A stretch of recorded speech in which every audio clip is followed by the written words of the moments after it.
Es evidente, súper importante entender cómo tenemos estructurados los datos, cómo los tenemos clasificados, cómo los gobernamos, cómo los protegemos. Y alguien que sabe mucho de eso, y para mí es un honor ahora presentar, aunque no necesita presentación, es nada más y nada menos que Brad Smith, presidente y vice chair de Microsoft Corporation, una de las voces más reconocidas a nivel mundial en lo que se refiere a inteligencia artificial responsable, privacidad, seguridad y, en general, a todo lo que tiene que ver con la adopción de la tecnología a escala. Bienvenido, Brad. Welcome to Spain. Well, thank you. Thank you. Good morning. It's just such a privilege and a pleasure for me to be here today. I may be the only person you'll ever meet from Microsoft who's going to talk to you without PowerPoint slides. I will try to prove it can still be done. Not to discourage you from using PowerPoint slides, by the way. Especially with Copilot, it is easier to create a great PowerPoint presentation than ever before. But today I wanted to share with you a bit about how we think at Microsoft about what we're doing here in Spain and what the new AI era means, in our view, for Spain, its future, and our role as a company. I want to talk a little bit about what we announced yesterday, but what I really want to talk about is why I think it matters to Spain and how we as a company are committed to moving forward, among other things in partnership with all of you. But let me start with what we announced yesterday. You perhaps have seen it in the news. We announced that we're quadrupling our investment in AI infrastructure here in Spain. We'll spend $2.1 billion in just 2 years, 2024 and 2025, to expand our data centers, to bring in the most modern chips. We're doing that here in Madrid and in Aragon. And we're doing this not just to build infrastructure. We're investing as well with special initiatives to help modernize the public administration, to help it adopt AI more quickly. We're doing it, as I'll say a little bit more, to invest in the national security, the cybersecurity, and the skilling of the Spanish population. It is a big deal. Microsoft has been in Spain for 37 years. I actually made my first trip here to work with the Microsoft team here in Spain even before I joined the company. My first trip here was in 1989, 35 years ago. I know some of you are going, oh my gosh, I wasn't even born then. This guy must be old. I was young when I came here, trust me. The first time I came, Microsoft only had 4 employees in the entire country. I've seen the tech sector take off here, and I've seen it contribute in so many ways to the growth of the Spanish economy over the last 3.5 decades. But when I think about why this moment matters and why this investment matters, I really think we're at a unique moment in time.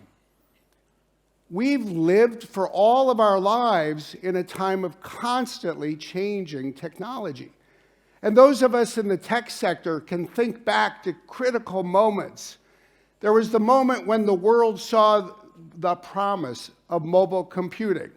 It was in 2007 when Steve Jobs introduced the iPhone. There was the moment when the world saw the power of the internet. It was in 1995 when suddenly the World Wide Web took off. There was the moment when the world saw what graphical user interfaces could mean for computing. In many ways, it was in 1990 when Windows 3.0 first became popular. But despite a career that I've spent, but despite all of the things we've seen in our years living and working, I don't think there's ever been a day like the 30th of November, 2022. That was the day that the world first saw ChatGPT. Indeed, if you just measure the results, Inventions that typically would take years or months to hit 100 million users did it in just a couple of weeks. It captured the public imagination. We entered a new AI era. Despite the fact that AI had been around and we had been working on it, people would never think about artificial intelligence the same way. And that's why I think it speaks to the importance of what's happening in Spain in two really significant ways. The first is what this invention can do for people. If you think about inventions, not just in our lifetime and not just with digital technology, but the entire history of technology, I personally think that AI is the most important invention for the life of the mind since the invention of the printing press with movable type by Gutenberg in the 1460s. That's almost 600 years ago. Why do I say that? Well, think about what the printing press did for people in the world. First, it made it possible for people to write. In the 1,000 years before the invention of the printing press, humanity produced only 8,000 manuscripts. 8,000 manuscripts in 1,000 years. And yet, within a couple of decades, humanity was producing that same number, 8,000 manuscripts, every 5 years. But it wasn't just the power of giving people the ability to write. Once the printing press was established, it opened the door for more people to read. If we had walked here in Madrid or anywhere in Europe the year before Gutenberg invented the printing press, you would have to shake the hands and meet 500 people in order to find one, on average, who had read a manuscript that year. 1 out of 500. And yet within 2 decades, especially in the parts of Europe where this took off, it was 1 out of every 2 on average. Think about that. Just think about what a different world that created, from 1 out of 500 to 1 out of 2. But it wasn't just manuscripts that people were reading. The printing press literally made possible the market economy. Because what do you need for a market economy? Think about it. You need to know what's for sale and how much does it cost? A price list. There was no such thing as a widely available price list until the invention of the printing press. And suddenly, every single day in the market cities of Europe, there were price lists and the economy exploded.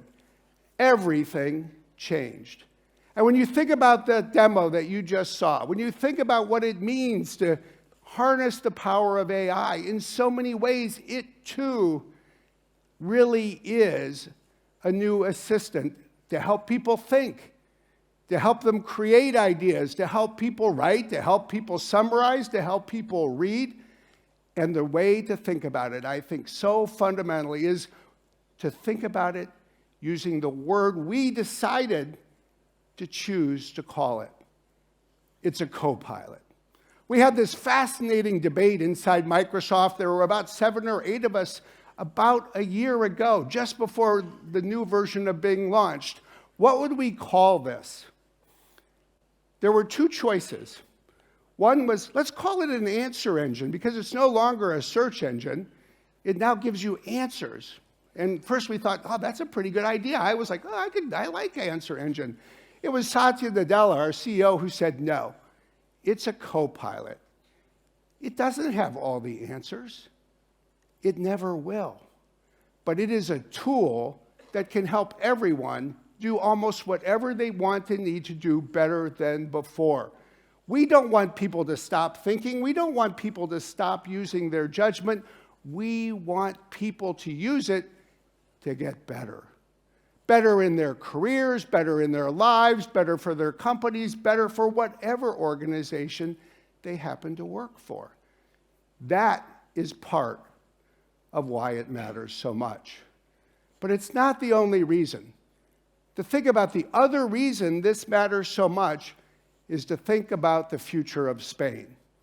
In so many ways, Spain is like most of the OECD countries, 38 industrial countries from around the world. The future is coming. There are some big, big challenges ahead. Because for the first time since before the invention of the printing press, literally for the first time since the Black Plague, the population of Europe is peaking. The working age population, the population between the ages of 20 and 64, is starting to decline. When you meet people in the government in Spain, as I had the opportunity to do yesterday, mostly I feel like I should say thank you, because by 2030, half of them will be at the age where they can retire. If you go to a doctor in Spain, say thank you, because half of the doctors will be eligible to retire by 2030. What will we do? What will Spain do? What will other countries do when only 6 years from now, so many people are going to reach an age where they can stop working, where they will frankly need to be supported economically based on what they've managed to save over the course of their careers, but also by the public services of the country. Unless something new is done, the 2030s will not be the decade that we should want it to become. And the time to focus on getting ready for 2030 is not in 2029. It is today. And more than ever, this new decade, the coming years, even the coming months, will require the aid of this kind of new technology, a technology that can make people more productive. We need people to be more productive because we'll have fewer people working and supporting more people who are retired. More than ever, we'll need the people who are working to not just do more with their time, but to find the new breakthroughs in science and technology and medicine and healthcare on which we will all depend. That is why the announcement we made yesterday is as important as I believe it is. And it's why we didn't just say, guess what, we're here to build bigger data centers with more advanced chips. We are here to partner with the government. We are here to work with the public administration. We are here to help people in government learn how to use AI to transform the 40% of the Spanish economy that is, in fact, the public sector. That is a critical part of what we are here and need to do. But how will we do this? I think in some ways how we do it is as important as what we will do and why we are doing it. And from my vantage point, there's 4 critical aspects of how we need to do this. It starts with a commitment to partnerships and the creation of a new AI economy that is open, that is accessible to everybody. Think about the printing press. It didn't succeed. It didn't change the world just because Gutenberg invented a machine. When the printing press was adopted, it needed components, it needed a supply chain, but more than that, it needed paper. It needed paper mills to produce paper. It needed ink. It needed a distribution channel. It needed people to write. It needed people to read. That entire ecosystem needed to come together. We need to do the same thing again, and that's what we're committed to doing at Microsoft. Think about one of those slides that you saw. It basically was the technology stack. It starts with this infrastructure at the bottom. It has these foundation models. It has your data. It has tooling. It has applications. It has co-pilots. It has people who will put it to work. And we need to build this new ecosystem in an open way.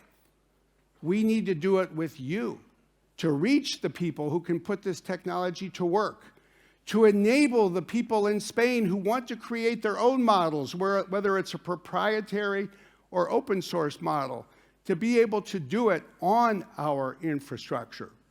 We need to enable applications to call on our models and the other models that are running on our infrastructure. It calls, as did the printing press, for one of the biggest exercises in partnership that the world has ever seen. And a partnership requires a common commitment, it requires common principles, but it also requires a common base of skills. So when we think of getting out and partnering, a big part of what we're committed to doing is investing in the skilling of people across Spain. Think of the new skills that people will need. It starts with having some fluency in AI. It goes to the skills that developers will need to create AI applications, but it gets broader than that. In so many ways, it's not nearly as hard as learning to read, but to use Copilot well, it takes some time. To me, it's a lot like writing. It's a lot like writing using a word processing program, which I was one of the first to be able to have the opportunity to do. I was able to learn how to use Microsoft Word 1.0 in about a week, and I've spent the rest of my lifetime learning how to use it better, learning how to think about the features it offers, to edit, to create. Sometimes I do my best work when I hit the delete key. In the same way, we'll use copilots in so many ways to be able to think, discover, create, and write or present better. But we need to get out and help people learn, and we need to do that with all of you. And that's why, when it comes to the how, the first real step is to take this commitment to partnerships and combine it with investments in skilling. The kinds of skilling initiatives that we've seen for a long time here in Spain, but that now really need to scale to reach everybody, and that will require the support of the government. It will require the support of employers. It will require the assistance of NGOs and civil society. But that is one of the great goals we need to embrace, I believe, between now and 2030 in order to get ready. The second thing that I think is so important when it comes to the how is a commitment to go forward in a way that will protect the cybersecurity and the national security of this country and the other countries where we're investing. Because as you'll hear later today from Vasu, cybersecurity, as you all know, is one of the challenges of our time. It turns out that the history of money and the history of fraud sort of goes hand in hand with the history of technology. People learned how to defraud other people of money basically as soon as money was invented. But when the telegraph was born, they invented wire fraud, and that built on the mail system, which had led to the invention of mail fraud. And then when digital technology was created, internet fraud entered the picture. It turned out that people in one continent could literally use email to try to persuade people thousands of kilometers away to give up their money. Today, ransomware is a problem across the Spanish economy. We've seen this as an explosion in recent years. It now accounts for 16% of all of the crimes committed in Spain. There were more than 400,000 ransomware incidents last year alone, in Spain alone. And it's not just the criminal enterprises that are increasingly sophisticated and focused on ransomware, it's nation states that are also engaged in extraordinarily well-resourced and sophisticated attacks. And it's not just those forms of cyber attacks that matter.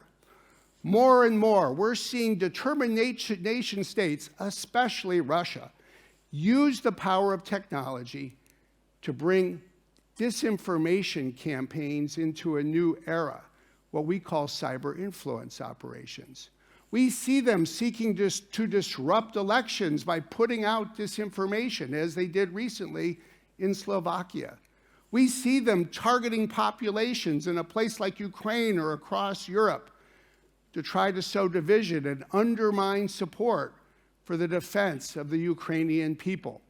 We see them opportunistically looking, and when there is an outbreak of hostilities, as there has been in the Middle East, enter the Russians, who use it to further sow dissent and fundamentally divide people. We see them, as they have in the past, focus on a country like Spain and see an opportunity where there is sometimes regional tension to try to use cyber influence operations to sow dissent there as well. And in a year where more people will have the opportunity to vote for the people who will govern them, we are seeing new risks to the most fundamental aspect of our democracy, the right of people to know what candidates stand for, to know what they said before they go to the polls and vote, because we're seeing a new risk with deep fakes there too. And so as we go forward, part of how we will work is to make this another central pillar, to partner with the government. That's part of what we announced yesterday, to provide the world's most advanced threat intelligence and make it available to the government, to make that threat intelligence available to the entire economy, and most importantly, to help everyone in Spain, as individuals, as parts of an organization, or with the government itself, to harden the country's defenses. That is part of what we need to do. Then there's a third piece as we think about the how. If we're thinking about 2030, if we're thinking about the future, we need to recognize that this isn't just a new era of technology. We're dealing with a new era for planet Earth. The climate has changed, and it is creating new challenges. And while AI can do so many extraordinary things, we also recognize that all those advanced chips, all those many GPUs, use electricity. And so we are committed to addressing that aspect as well. It means many things. First, it means that we're committed to making our data centers more energy efficient. We measure the power usage effectiveness, the PUE of our data centers. If you could ever get it to 1.0, it would be perfectly efficient. You'd almost have the equivalent of a fusion reactor. On average in our industry, that number is 1.60. But our most advanced data centers have brought it down to 1.12. So we're focused on energy efficiency. We're then focused on running 100% on power that is from carbon-free energy. In Spain, that means principally solar and wind energy. And so it's why when we make the kind of investment we announced yesterday, we invest as well in new energy. We need to bring new sources of electricity to the power grid, and that is what we are doing. We have one of the most sophisticated energy purchasing teams in the world today at Microsoft. In just the first half of our fiscal year, the second half of calendar year 2023, we went out and purchased 5.2 gigawatts of additional renewable energy around the world. We also recognize that we need to focus on all the other carbon-related aspects of our data centers, greener steel, greener concrete, and we're focused on that as well, and we especially need to be sensitive to the usage of water, especially in a country like Spain. As I said when we met with President Sanchez yesterday, one of the good pieces of news is we come to Spain having built a lot of data centers in Arizona. Turns out it's sort of similar. And what we've learned was that we could invest in new technology to massively reduce the consumption of water in our data centers.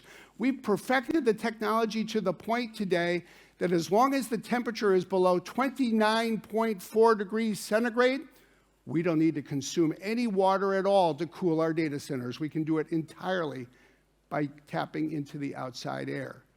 We estimate that only 10% of the time here in Spain will our data centers be running when the temperature is above that. And so we've developed additional technologies that bring down the amount of water we need to use even then. All of this combines into the sustainability initiatives we will need to continue to pursue. And then finally, there's the fourth commitment in terms of how we go forward. It's what you'll hear a lot about today. It's about ensuring that AI is used safely, that it's used securely, more than anything, that it's used responsibly. This is something that we've been working hard at now for 7 years at Microsoft. In 2017, we adopted our 6 AI principles. We then developed a corporate standard, and we've evolved that. We created a policy. We trained our engineers. We've developed tooling. We're developing even more tooling to implement our responsible AI systems across all of our products at Microsoft. And as AI has been exploding, this work has been exploding as well. What that has done is gives us every month, frankly, new opportunities to learn how to train people who are creating AI applications and systems, how to equip people who are using AI as part of their jobs so that they can do so, not just in accordance with the principles that I think now mostly the world has embraced, but the new laws that are coming our way as well. So when we read the 258 pages of the new AI Act and we ask Copilot to help us a little bit by summarizing it, what we see is a list of issues that we're working on already.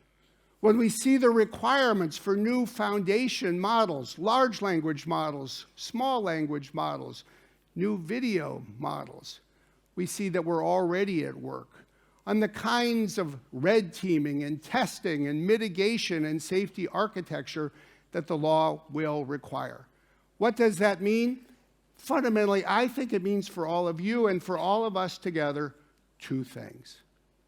The first is an ability to rely on what we are doing to create a strong AI safety and security foundation.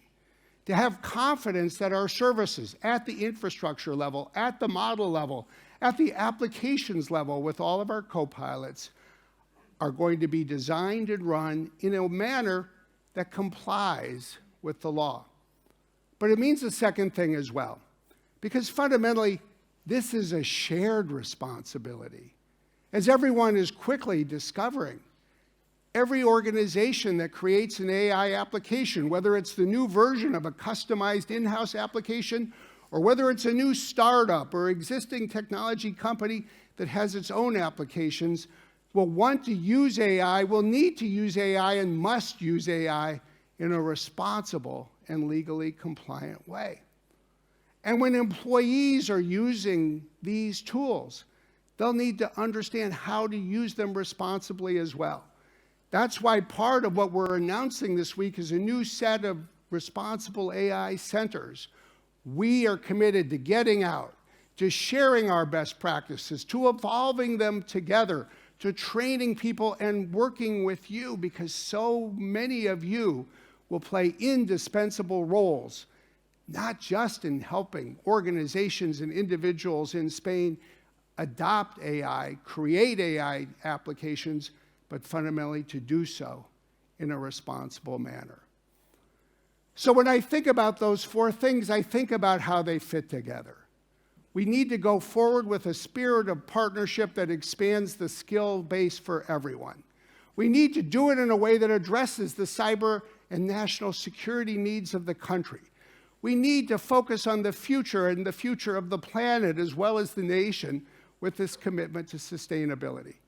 And we need to do so in a manner that moves forward the science and the art of responsible AI. In closing, I would ask us all to think about this last aspect in particular and what it means for us. Now, Madrid was founded as the capital of Spain in 1561 by King Philip II. Pretty soon, that'll be a point where people will look back and say, that was 5 centuries ago. Madrid was founded as a city actually in the 9th century by the Emiratis of Cordoba. Think about how long ago that was. But the truth is, historians say that people have walked along these streets long before they had invented pavement, all the way back to the Stone Age, a Stone Age that ended more than 4,000 years ago. Think about that. Generation after generation, 160 generations of people have walked along these hills. And then look around the room.